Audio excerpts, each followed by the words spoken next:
Hey yo, Vendrian ambil alih di sini dan Loki episode 1 finally dah rilis. Nggak seperti series MCU lainnya ya. Di Loki ini langsung muncul atau tanam bibit referensi-referensi yang bisa kita bedah nih. Dan ya, mungkin karena eksekutif produsernya juga salah satunya ada Tom Hiddleston ya, yang memerankan Loki. Jadi lebih kaya referensi dan daripada berlama-lama, langsung aja kita ke pembahasannya. Let's go!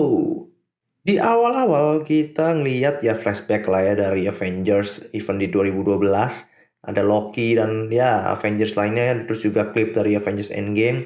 Cuma kita langsung ke waktu Loki pindah karena menggunakan Tesseract. Pertanyaan kita selama ini terjawab, dia terlempar ke gurun Gobi yang ada di Mongolia. Lalu dihampiri oleh TVA, Time Variance Authorities, dan di sini kita diperlihatkan bahwa alat-alat yang digunakan mereka itu dapat memanipulasi ruang dan waktu. Seperti meriset ulang, terus juga mengatur waktu suatu objek dari membuat lambat hingga kembali ke beberapa waktu sebelum atau setelahnya. Lalu kita lompat ke sewaktu Miss Minutes muncul. Untuk jelasin bahwa timeline utama itu namanya Sacred Timeline. Dan ya, ada timekeepers yang berusaha untuk menjaga Sacred Timeline ini biar tidak rusak dan muncul multiverse. Nah, kita jadi paham ya bahwa di MCU itu garis utamanya memang sudah sepantasnya seperti itu. Dan kalau muncul cabang baru itu disebut Nexus, yang bakal mengganggu kestabilan waktu. Ya, multiverse tadi yang dijelaskan juga ada varian-varian lain selain varian yang ada di timeline utama. Jadi misalnya ada satu orang seperti Loki sekarang, mungkin di varian lainnya di timeline yang lain itu Loki yang berbeda gender. Ya, kita udah tahu lah konsep multiverse lah ya. Habis itu kita ke poin waktu ada anak kecil yang sedang diselidiki oleh Mobius waktu di katedral di Prancis. Nah, si anak kecil itu giginya biru ternyata karena dia memakan permen yang diberikan oleh sosok yang menghampiri di tahun itu, yaitu tahun 1549, bernama permennya yaitu Kablui. Dan ini jadi penanda adanya keanehan waktu karena seharusnya tidak ada permen itu di tahun 1549.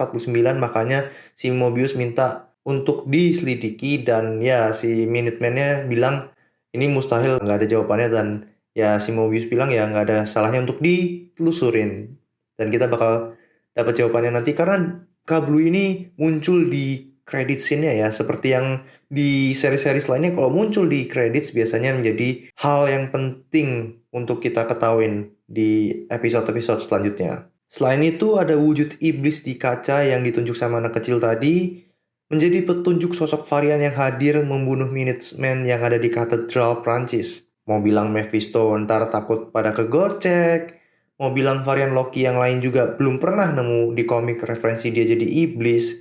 Tapi yang jelas ya, kemampuan menipunya karena dia God of Mischief menjadi wujud lain ya cukup bisa dijadikan alasan kenapa Loki bisa diwujudkan seperti iblis. Lalu kita ke waktu Loki disidang di TVA. Dan ternyata kita dapat fakta bahwa Loki ini sebenarnya tahu bahwa Tony Stark yang ada di Avengers Endgame itu ada dua, karena dia mencium dua cologne yang wanginya sama gitu di dua orang yang berbeda, dan dia langsung tahu bahwa itu ciri khas dari Tony Stark. Waktu kejadian perebutan Tesseract yang menandakan ya memang Loki tahu gitu bahwa ada pengguna time travel dan kenapa nggak dipermasalahkan sama TVA. Dan ternyata setelah dijelaskan memang di Secret Timeline itu ya begitu adanya jalur ceritanya. Jadi mereka membiarkan hal itu terjadi karena ya sudah seharusnya seperti itu. Terus kita juga belajar takdir Loki yang memang nggak jauh dari penderitaan, kesedihan, dan kematian seperti yang dibicarakan Mobius. Terbukti dari kisahnya selama ini yang ada di MCU ya, dan kita udah ngeliatnya. Lanjut ke sewaktu Loki mencoba kabur, dia bertemu Cassie dan juga Infinity Stones